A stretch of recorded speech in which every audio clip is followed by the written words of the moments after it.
भीष्म पितामह जिनके पास इच्छा मृत्यु का वरदान है, तुम्हें यह मालूम नहीं दुर्योधन, तुम्हारी लैक ऑफ इंटेग्रिटी और कैरेक्टर के चलते भीष्म पितामह तुम्हारे साथ युद्ध कर रहे हैं, पर दिल से वो आज भी पांडवों के साथ खड़े हैं।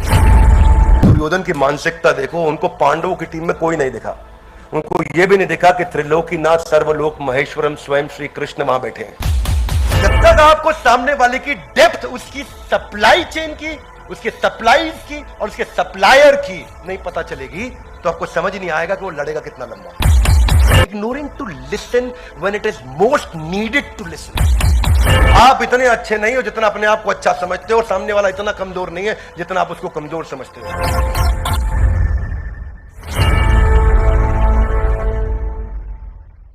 ग्रंथराज श्रीमद् भगवद गीता की। तो स्वागत है आपका आज के इस नए वीडियो में, भगवद गीता का पहले अध्याय का 10वां श्लोक। तो क्या श्लोक है, आप मेरे पीछे दोहराएंगे। अपर्याप्तम तदस्माकम बलम भीष्माभिरक्षितम पर्याप्तम त्विदमेतेषां बलम भीमाभिरक्षितम। क्या कहते हैं यहां पे? दुर्योधन कह रहे हैं अपर्याप्तम, मेरी जो सेना की ताकत है वो क्या है? अनलिमिटेड। पर्याप्तम मतलब लिमिटेड, अपर्याप्तम मतलब अनलिमिटेड बलम। और क्यों मैं अपर्याप्तम अनलिमिटेड स्ट्रेंथ के साथ आया हूं? दुर्योधन हूं मैं, मालूम है ना किसको बोल रहे हैं? द्रोणाचार्य को। द्रोणाचार्य भी सोचते होंगे पता नहीं कैसा शिष्य पाल लिया मैंने, कहां से आ गया ऐसा शिष्य। और बता रहे अपर्याप्तम। अब युद्ध हो रहा है सामने, दुर्योधन तैयारी का टीम को इंस्ट्रक्शन देना, इंस्पायर करना, तो लगा हुआ अपनी तारीफ करने में।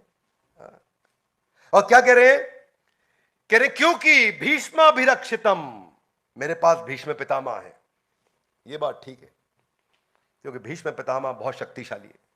भीष्म पितामह के पास उनको सारे के सारे मिलिट्री आर्ट्स में, इकोनॉमिक आर्ट्स में, वॉरफेयर में, पॉलिटिकल साइंस में, सब में एक्सपर्ट थे। वो खुद ही एक देवता, 33 करोड़ देवताओं में से एक है वो भीष्म पितामह। और बता रहे हैं भीष्म पितामह में, क्योंकि उनके पास इच्छा मृत्यु का वरदान है। आप सबको जानकारी होनी चाहिए। और फिर सामने क्या कह रहे हैं? पर्याप्तम इदम एतेषां बलम भीमाभिरक्षितम। हमारा तो अपर्याप्तम, उनका पर्याप्तम, मतलब उनकी ताकत लिमिटेड। हाथ आगे लाई क्यों? कह रहे हैं उनके पास ले दे के खाली भीम है। दुर्योधन क्या बोल रहे हैं? उनके पास ले दे के खाली भीम है। हमारी टीम तो इतनी बड़ी, पीछे पिछले वीडियो में चर्चा कर चुके हैं, और इनकी टीम में देखो कोई है ही नहीं, भीम है खाली। ले दे के इन्होंने केवल भीम का नाम लिया। Let's read the translation. हमारी शक्ति अपरिमेय है और हम सबके पास पितामह द्वारा भली भांति हम संरक्षित हैं, जबकि पांडवों की शक्ति देख लो, वो तो केवल भीम है। उनको पता है भीम क्यों याद है? भीम भी ना बोलते वो श्लोक में दुर्योधन। भीम भी उनको इसलिए याद आया क्योंकि बचपन में उन्होंने भीम से खूब कुटाई खाई थी। इस चक्कर में केवल भीम याद आया उनको।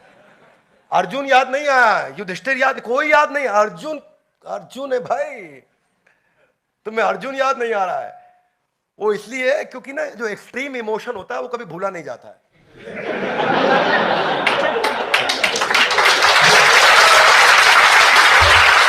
अब वो बचपन में जो जो हाल भीम करते थे, उधर उठा पटक, उधर उठा पटक, हर खेल में वो जो अपने खेल खेलते थे, कुश्ती कराते थे उनको, उसमें भी भीम मौका ढूंढते थे कि इसको उठा के पटकू में दुर्योधन को।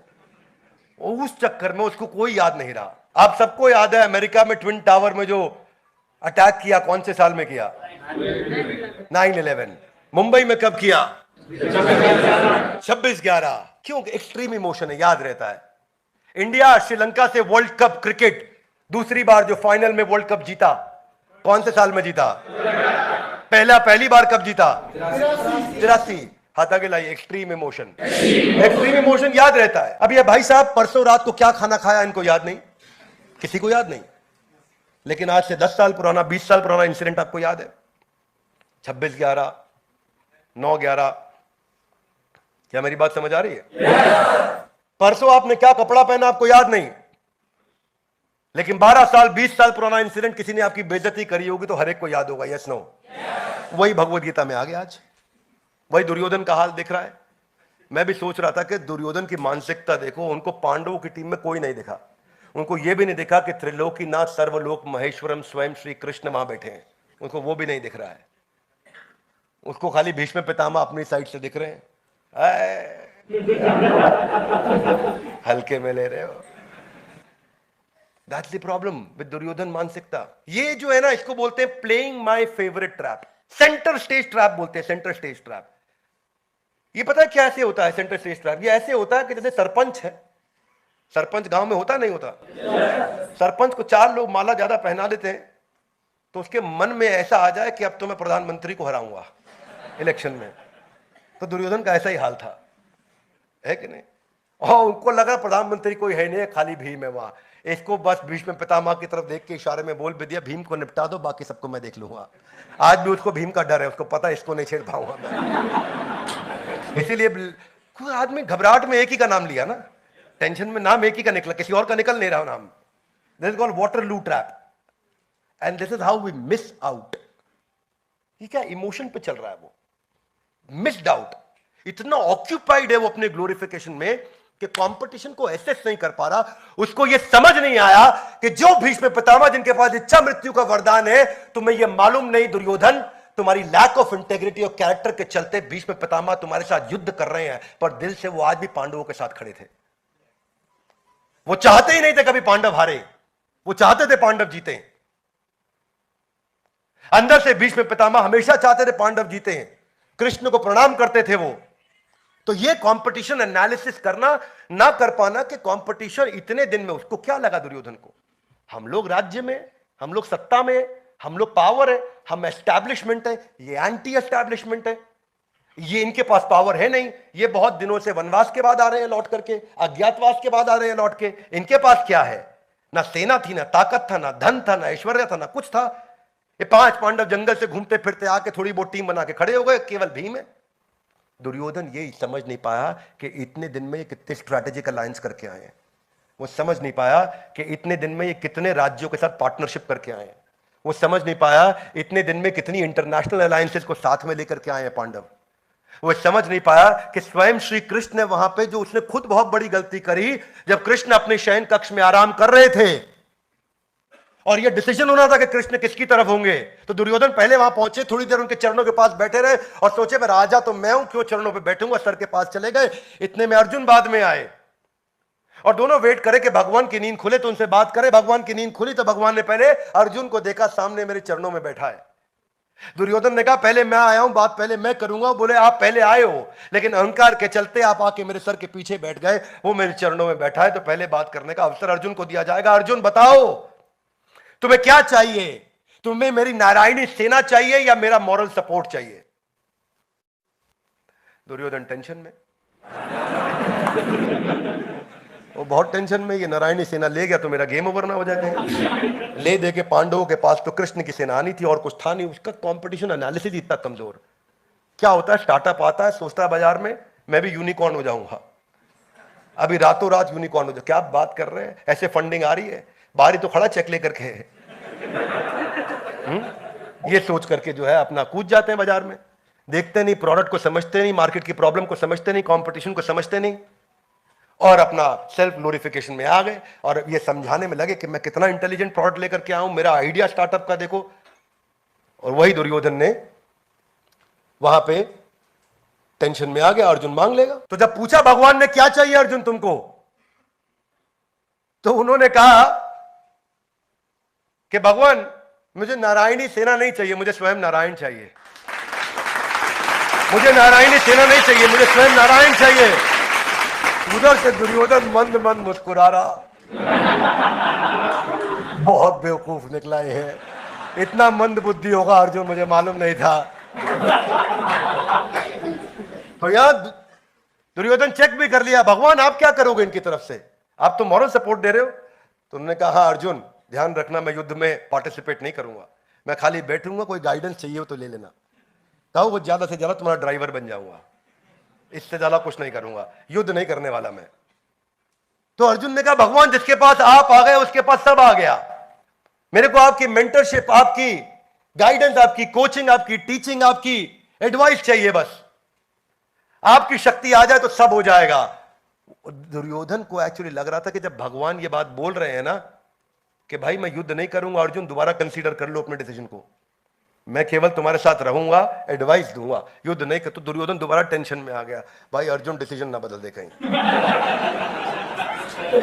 और अर्जुन डिसीजन नहीं बदला, अर्जुन टिका रहा। अर्जुन बोला भगवान आप ही चाहिए, नारायणी सेना में क्या करूंगा, जिसके पास नारायण है, सेना तो उसी की बनाई हुई है, वो इस सेना को दोबारा बना देंगे।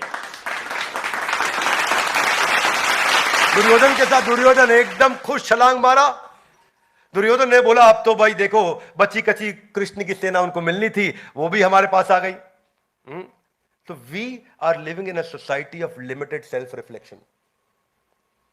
इतना लिमिटेड सेल्फ रिफ्लेक्शन है हमारा। The opinion that how I am better than the other person, इसको बोलते हैं अबव एवरेज सिंड्रोम। इसको बोलते हैं अबव एवरेज सिंड्रोम। ये कॉग्निटिव बायस है जो आपको ओवर एस्टिमेट करता है और सामने वाले को अंडर एस्टिमेट करा देता है। You are not good at judging other people and estimating their strength and power, so you become more prone to making a lot of mistakes. That's Duryodhana. Inaccurate evaluation of risk.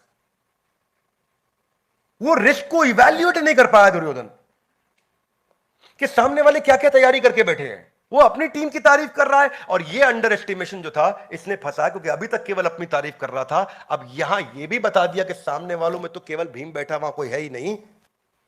यही कारण है every second business is failing in first 5 years। Hey guys, one more time, every second business in India is failing in first 5 years। पहले 5 साल में हर दूसरा business जाके खत्म हो जाता है, यानी कि 50% बिजनेस पहले 5 साल में खत्म हो रहे हैं। जबकि पुराना डेटा क्या है 2016 का कि 90% बिजनेस हर 5 साल में खत्म हो जाते हैं। और वो क्यों है? क्योंकि आप राइवल्स को नहीं समझ रहे और कंज्यूमर को नहीं समझ रहे। देखिए ये एनालिसिस कैसे होता है। एक तो होता है इररेगुलर एनालिसिस। आप रेगुलरली नहीं एनालिसिस कर रहे हैं कि इतने दिन में अपने गुप्तचर भेज के देखे कि पांडु के पुत्र क्या क्या करके आए हैं। You should have send your team कि पिछले 1 साल में पांडु के पुत्रों ने किया कि आप तो लाक्षा ग्रह में लगे। आपको इंटेलिजेंस नहीं, या फिर टू नैरो एनालिसिस और टू वाइड एनालिसिस।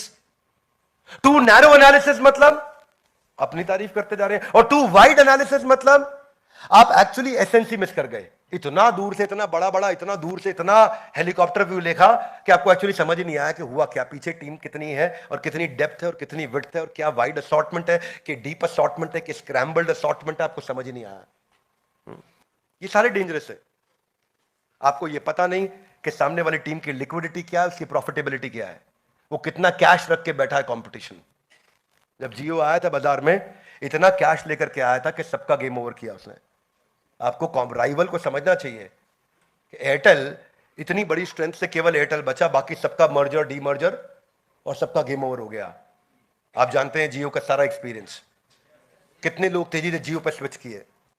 जब तक आपको सामने वाले की डेप्थ, उसकी सप्लाई चेन की, उसके सप्लाईज की और उसके सप्लायर की नहीं पता चलेगी, तो आपको समझ नहीं आएगा कि वो लड़ेगा कितना लंबा।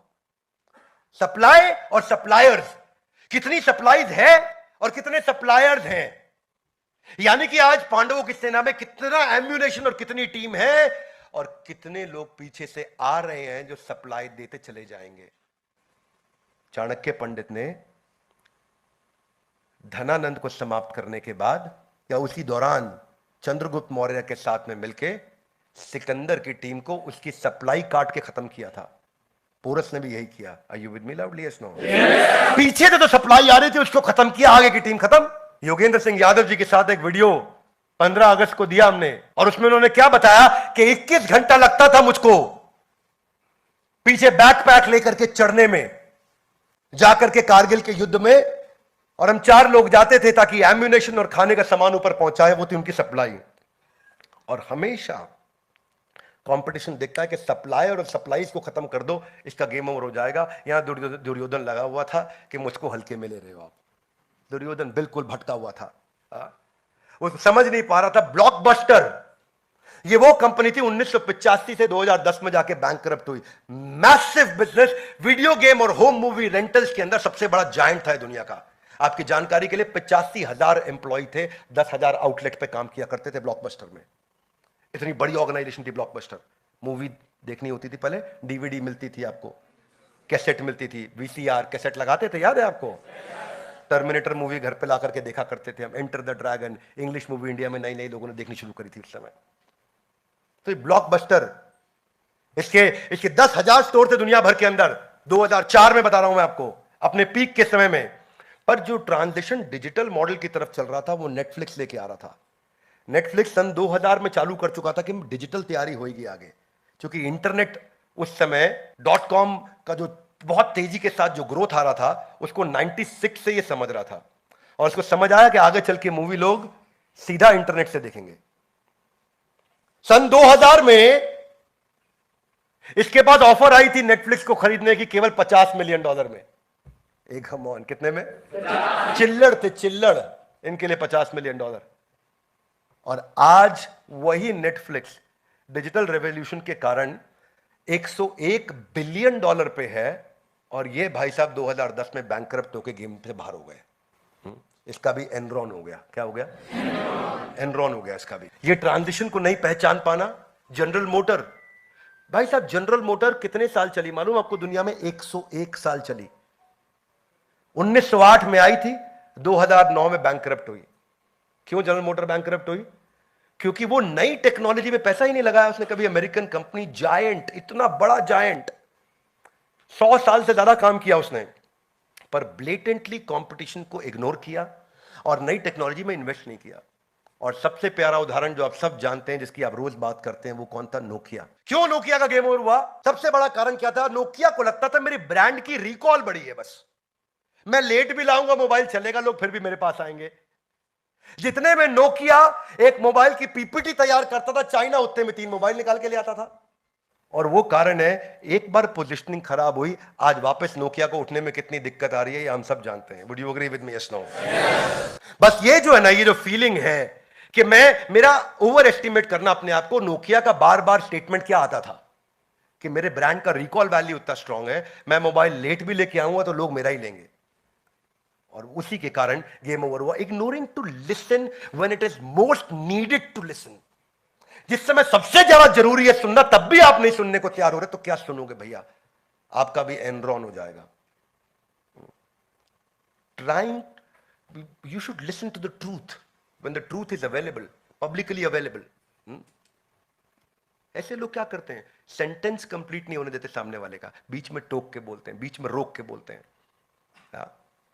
इनको ना कहते हैं सेल्फ हिप्नोटाइज्ड पीपल। ये सेल्फ हिप्नोटाइज्ड होते हैं। अब क्योंकि ये इतने सेल्फ हिप्नोटाइज्ड है, आप इनसे आर्ग्यूमेंट कर ही नहीं सकते।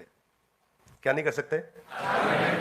तो इस अबव एवरेज सिंड्रोम से बाहर निकलने के लिए 2 चीजों का ध्यान रखना। You are not as good as you think you are, and they are not as poor as you think they are. आप इतने अच्छे नहीं हो जितना अपने आप को अच्छा समझते हो, सामने वाला इतना कमजोर नहीं है जितना आप उसको कमजोर समझते हो। इसकी कम से कम तैयारी करके चलिए। इस दुर्योधन सिंड्रोम से बाहर कैसे आ जाए? लर्निंग करके। कैसे आ जाए? लर्निंग करके। रोज इन्वेस्ट करें अपनी लर्निंग पे।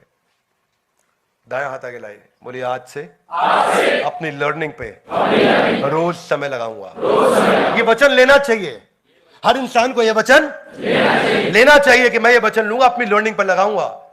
किसी और को नहीं दे रहे हो भाई, अपने लिए कर रहे हो। शार्पनिंग द सॉ इसी को बोलते हैं। यही अब्राहम लिंकन बोलते थे, अगर मेरे को पेड़ काटने के लिए आरी दी जाएगी तो 8 घंटे में मैं 6 घंटा धार लगाऊंगा और 2 घंटे में इतनी पेड़ काट दूंगा जितना कोई हिसाब नहीं जोड़ पाएगा, क्योंकि वो धार लगाना है। इसको क्या लगाना है? नहीं तो आप अपॉर्चुनिटीज को मिस कर जाओगे। एप्पल और माइक्रोसॉफ्ट इतने बड़े जगरनॉट्स बनते ही नहीं अगर स्टीव जॉब्स के पास उसका स्टीव वॉजनियाक नहीं होता और बिल गेट्स के पास उसका अपना पॉल एलन नहीं होता। नहीं तो स्टीव जॉब्स ये बोल सकता था, अहंकार विमूढ़ आत्मा करता हमिति मन्यते, मैं ही सब कुछ हूं। नहीं बोला। उसने हमेशा स्टीव वॉजनियाक को साथ रखा, उसने पॉल एलन को साथ रखा। जब आपका कोच आपकी मदद करने को तैयार हो तो बिना बात के आर्ग्यू करने की आवश्यकता नहीं। सरेंडर करें, सुने, अपने मेंटर की शरण लें ताकि वो लर्निंग अंदर रजिस्टर हो सके। दुर्योधन की मानसिकता से हमें सीखने को मिलता है कि हमें क्या नहीं करना है। ग्रंथराज श्रीमद् भगवद गीता की हो सके तो इस वीडियो को तब तक क्या करिए? शेयर करिए, ताकि ये वीडियो से हम लोगों को इंस्पायर कर सकें, वो अपने चरित्र को और अपने चित्र को बदल सकें। अपने जीवन को बेहतर बना सकें। इस भारत के यूथ को हमारे को नई दिशा देनी है। हमारे साथ जुड़े रहने के लिए, इस वीडियो को लाइक करके हमारा उत्साह बढ़ाने के लिए, इस वीडियो को सही लोगों तक पहुंचाने के लिए आप सबका हृदय की गहराई से प्रेम पूर्वक बहुत बहुत